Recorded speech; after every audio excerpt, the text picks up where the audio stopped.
Assalamualaikum warahmatullahi wabarakatuh. Selanjutnya kita bahas tentang contingency tables.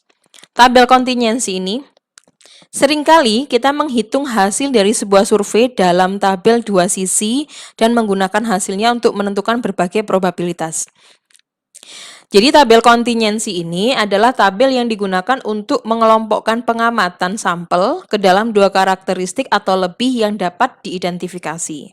Jadi sebuah tabel kontingensi ini adalah suatu tabulasi silang yang secara simultan merangkum dua variabel dan hubungan keduanya.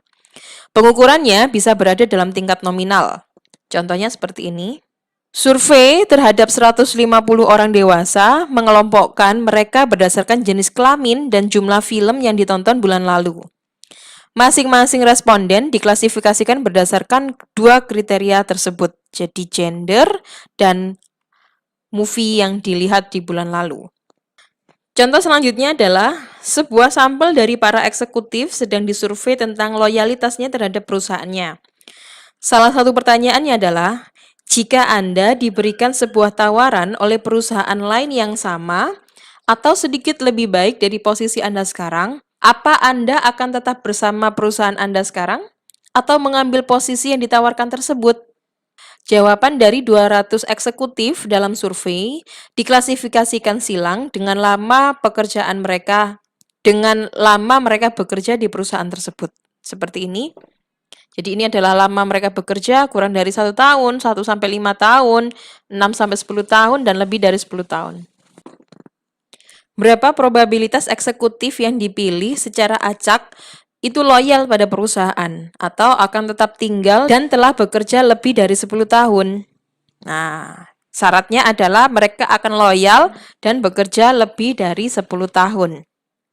Perhatikan bahwa kedua kejadian terjadi pada waktu yang bersamaan, ya kan? Seorang eksekutif akan tetap bersama dengan perusahaan dan ia telah bekerja selama lebih dari 10 tahun. Kejadian A1 terjadi jika seorang eksekutif yang dipilih secara acak akan tetap bekerja di perusahaan meskipun terdapat tawaran dari perusahaan lain yang sama atau sedikit lebih baik. Untuk menemukan probabilitas kejadian A1 ini dari tabel tadi, dapat diketahui bahwa ada total itu ada 120 orang yang memiliki loyalitas, jadi dia tidak berubah meskipun ditawari posisi yang lebih baik. Sehingga probability A1 itu adalah 120 per 200. Kita tulis di sini 120 per 200 atau 0,6. Kemudian kejadian B4. B4 ini terjadi jika seorang eksekutif yang dipilih secara acak telah bekerja selama lebih dari 10 tahun di perusahaan tersebut. Ya kan? Nah, di sini B4 ini dia bekerja lebih dari 10 tahun di perusahaan tersebut, maka probabilitas bersyarat bahwa seorang eksekutif yang telah bekerja lebih dari 10 tahun, ya di sini, yang dia bekerja lebih dari 10 tahun dan tetap tinggal, itu tidak lain adalah 75 per 120. Jadi ini adalah probabilitas B4 bersyarat A1. Itu adalah 75 per 120. Untuk menghitung probabilitas, terpilihnya seorang eksekutif secara acak akan terus bekerja di perusahaannya dan telah bekerja selama lebih dari 10 tahun, itu kita menggunakan aturan ini karena dia bersyarat 10 tahun tadi. Maka ketemunya adalah 0,375. Diagram pohon atau tree diagram adalah grafik yang berguna dalam menyusun perhitungan-perhitungan yang berlangsung dalam beberapa tahapan. Jadi masing-masing bagian dalam pohon tersebut adalah satu tingkatan dari masalah. Cabang-cabang dari diagram pohon diberi bobot berdasarkan probabilitas. Nah, untuk menyusun diagram pohon kita menggunakan data yang tadi, ya loyalitas dan lama bekerja tadi. Untuk menyusun diagram pohon, kita mulai dengan menggambar titik tebal pada bagian kiri untuk mempresentasikan akar pohonnya di sini. Ini akar pohonnya. Untuk masalah ini, dua cabang utama yang keluar dari akar adalah mereka tetap bekerja atau pindah. Yang tetap bekerja kan di sini 120 dan pindah adalah 80. Ini kan. Ya, ini. 4 cabang tumbuh dari masing-masing cabang utama karena kan diklasifikasikan berdasarkan lama bekerjanya. Kurang dari 1 tahun, 1,5, 6 sampai 10 tahun, sampai lebih dari 10 tahun. Sama semuanya seperti ini kita bikin. Ini adalah conditional probability-nya. Ini 10/120 karena ini jumlahnya 120 dan ini ada 10 orang begitu ya. Akan kita bikin seperti ini. Kemudian join probability-nya bahwa kejadian A1 dan B1 atau kejadian A2 BI akan terjadi bersama-sama. Nah, ini contoh probabilitas gabungan pemilikan acak seorang eksekutif akan tetap bekerja. Nah, di sini tetap akan bekerja dengan syarat dia kurang dari 1 tahun, itu ternyata 0,05, kurang dari 1,5 tahun, itu adalah 0,1 dan seterusnya. Kalau kita bandingkan dari hasil secara keseluruhan ini, maka probabilitas seseorang tersebut tetap bertahan, nah, itu adalah paling besar terjadi di yang lebih dari 10 tahun dan urutan yang kedua adalah yang bekerja antara 1 sampai 5 tahun. Sedangkan yang probabilitas keluarnya tinggi itu ternyata juga terjadi di 10 tahun ya, lebih dari 10 tahun dan yang kedua adalah usia rentan yaitu kurang dari 1 tahun. Begitu. Sehingga ini kalau ditotal semuanya adalah sama dengan 1. Teorema Bayes ya. Jadi kalau asal dari teorema Bayes ini, pada abad ke-18 itu ada pendeta Thomas Bayes. Jadi beliau adalah seorang pendeta English Presbyterian. Dia mempertimbangkan pertanyaan bahwa apakah Tuhan memang benar-benar ada? Tertarik dalam matematika, lalu dia mencoba untuk mengembangkan sebuah rumus dan untuk agar bisa sampai pada probabilitas bahwa Tuhan tuh ada gitu ya. Berdasarkan pembuktian yang dapat diperolehnya di bumi. Belakangan ini Pierre Simon Laplace memperhalus pekerjaan Bayes dan menamakannya teorema Bayes dan dalam bentuk yang dapat dikerjakan. Jadi teorem Bayes itu rumusnya seperti ini. Bahwa kejadian A1 dan A2 itu tidak terikat satu sama lain, jadi independen, dan membentuk kumpulan lengkap. AI mengacu pada antara kejadian A1 atau A2. Karena itu A1 dan A2 berada dalam kasus komplement. Jadi Bayes teorem ini adalah probabilitas AI bersyarat B. Jadi kejadian AI bersyarat B itu dari probabilitas AI dikalikan probabilitas B bersyarat AI, ini tidak lain adalah perkalian untuk kasus yang dependen ya.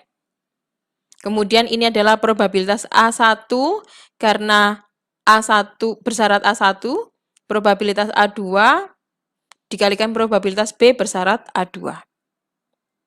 Misalnya sebuah pabrik pemutar DVD membeli microchip tertentu yaitu LS24 dari 3 supplier yaitu Hall Electronics, Kuehler Cells, dan Crawford Components. 30% LS24 chips itu dibeli dari Hall Electronics, 20%-nya dari Kuehler Cells, dan 50% sisanya dari Crawford Component. Kemudian pabrik tersebut memiliki sejarah panjang dengan ketiga pemasok tersebut dan dia mengetahui bahwa 3% dari LS24 chips form dari Hall Electronics itu rusak. Kemudian 5% chips dari Schuler itu rusak dan 4% chip dari Crawford itu rusak. Ketika chip LS24 tiba di pabrik, chip tersebut langsung disimpan dan tidak diperiksa dan tidak disimpan berdasarkan pemasoknya, jadi campur. Seorang pekerja memilih sebuah chip untuk dipasang di sebuah pemutar DVD dan mendapati chip tersebut cacat. Maka, berapa probabilitas chip tersebut dipasok oleh Kuehler Cells?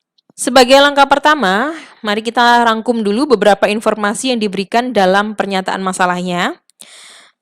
Yang pertama adalah terdapat 3 kejadian tidak terikat satu sama lain dan membentuk kumpulan kejadian lengkap yaitu 3 pemasok. Misalnya ini kan nggak berkaitan sama sekali ya, mutually exclusive.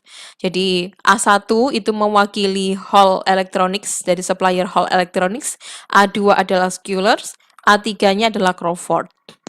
Kemudian probabilities awalnya atau prior probability-nya adalah PA1 0,3 karena tadi 30%, dari Scullers 20% dan dari Crawford komponennya 50%. Kemudian informasi tambahan dapat berupa bahwa B1 itu adalah rusak, B2 itu yang tidak rusak. Probabilitas bersyaratnya, jadi probabilitas sebuah chip yang diproduksi oleh Hall Electronics itu adalah rusak. Kemudian sebuah chip diambil dari gudang, oleh karena chip-chip itu tidak diketahui siapa pemasoknya, kita tidak yakin pemasok mana yang membuat chip tersebut. Kita ingin menentukan probabilitas chip yang rusak berasal dari Sculler cells. Maka kalau Sculler cells itu kan berarti dari sini ya. Ya. Oke, kalau Sculler cells berarti kita ingin menentukan probabilitas chip yang rusak berasal dari Sculler cells. Berarti kejadiannya adalah rusak dulu dan kita mau nyari tahu ini asalnya dari mana kan gitu. Jadi barang diambil, dicek, ternyata rusak. Berarti kejadiannya dulu atau prior-nya itu adalah rusak dulu kan. Nah, rusak itu simbolnya apa? B1. Dan bersyarat ini dari mana? Apa benar ini dari Scullers? Scullers simbolnya adalah A2. Kita cari A2. Maka rumusnya akan menjadi seperti ini. Kita masukkan tadi ya, prior probability-nya menggunakan Bayes theorem ya. Untuk PA1-nya Hall 0,3, ini 0,2, 0,50. Kemudian probability rusak ya, probability Hall yang rusak itu 0,3, 0,03 karena ini berdasarkan pengalaman yang kemarin. Join probability-nya kita cari, ini dikali ini, jadi 0,3 kali 0,03 hasilnya seperti ini. Kemudian total probability rusaknya, ini kalau dijumlah semua hasilnya adalah 0,39. Posterior probability-nya adalah, ini saya mau nyari, ambil secara acak ternyata kok rusak. Dan kita melihat ini asalnya dari mana sih? Oh ternyata ini yang rusak 0,39. Kemudian dari Hall itu adalah 0,09. Berarti 0,009 dibagi 0,39 ketemunya seperti ini. Ini juga seperti ini. Maka jawabannya adalah kalau pertanyaannya tadi adalah yang rusak berasal dari Sculler, berarti 0,2564. Ini kalau di total harus sama dengan 1. Atau cara yang kedua adalah kita menggunakan diagram pohon. Jadi kalau menggunakan diagram pohon, ini kan akarnya. Nah, di akarnya ini terdiri dari 3. Ada perusahaannya Hall, Sculler, dan Crawford. Masing-masing dari Hall ini rusak dan ini bagus. Rusak, bagus, rusak, bagus. Ini probability-nya ini 0,3, 0,2, 0,5. Nah, yang rusak ini ternyata adalah 0,03. Asalnya dari mana 0,03 itu? Ya karena dari pengalaman 3%-nya rusak gitu kan, berarti sisanya 97%-nya bagus kan gitu. Kemudian sekarang join probability-nya, kita balik sekarang, ngambil secara acak, kok ya rusak. Nah awalnya dari supplier mana? Nah ini baru kita melakukan join probability seperti ini. Kalau di total sama dengan 1. Atau kalau misalnya kita langsung menggunakan rumusnya, berarti kita mencari ini ada barang rusak dan kita cari kemungkinannya dari Sculler yaitu A2, maka rumusnya adalah ini hasilnya 0,2564. Jadi sama saja.